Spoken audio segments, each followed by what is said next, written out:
On a serious note, we back. It's the Boxing Clinic and more. It's your boy CJ Goodfella. And ahead of his fight with John Molina, I believe it's this weekend, Victor Ortiz has been charged with 3 felony counts of sexual assault. Okay, I'm gonna link the article in Boxing Scene. Remember, he is presumed innocent till proven guilty. He's just being charged with 3 felony counts of sexual assault. I'm not sure if the John Molina Victor Ortiz fight will go on. He turned himself in. I think he made bail, whatever, or if they released him. Serious, man. Victor Ortiz been, a troubled person, man. Came up from Garden City, Kansas. I believe he went back to school and potentially got a degree. He's been in some movies, Southpaw, The Expendables, whatever it's called. And it seemed after the Floyd Mayweather Dance with the Stars, his star was going up, okay? But, he been getting in DUIs. He been getting knocked out in the ring, been going through some trouble. And I'm not sure what's going on with the guy. He's a very, very, he was a very talented boxer. Southpaw, we seen him quit versus Madonna. So it's always been some questions about his mental stability in the boxing ring. And now you got to question his mental stability outside the boxing ring.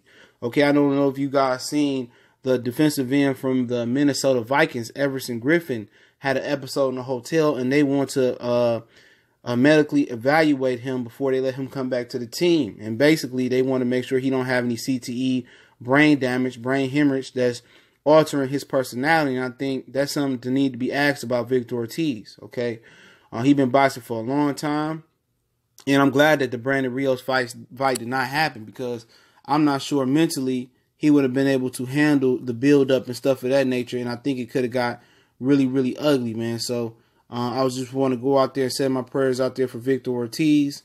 Hopefully he can get his life back on track and they can figure this out, and hopefully these allegations are false, because I do like Victor Ortiz, okay?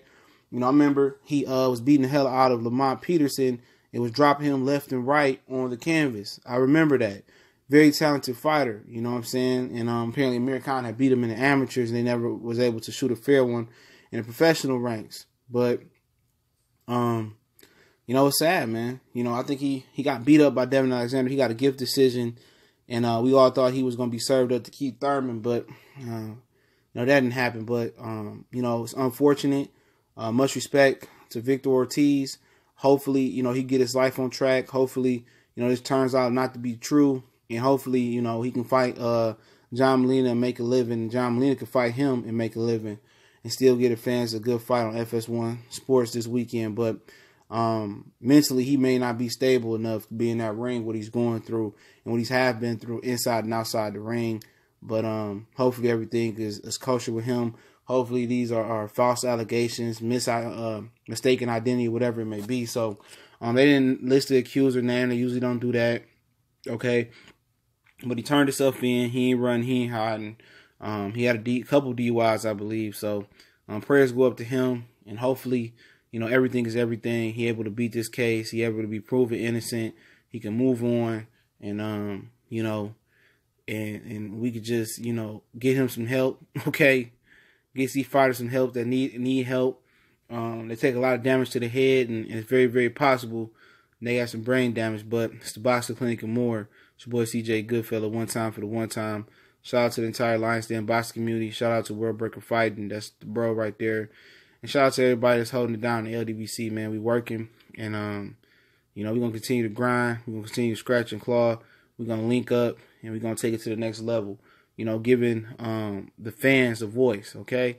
Giving us some say-so, man. We the voice of the streets and boxing, the new media movement. And don't forget, man, I take video requests as well. You can inbox me on Facebook, Instagram, Twitter.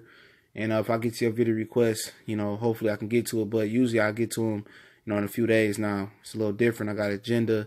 I got videos to drop. But I try to do a better job to getting to the video requests. But TBC and more, one time for the one time, we gone.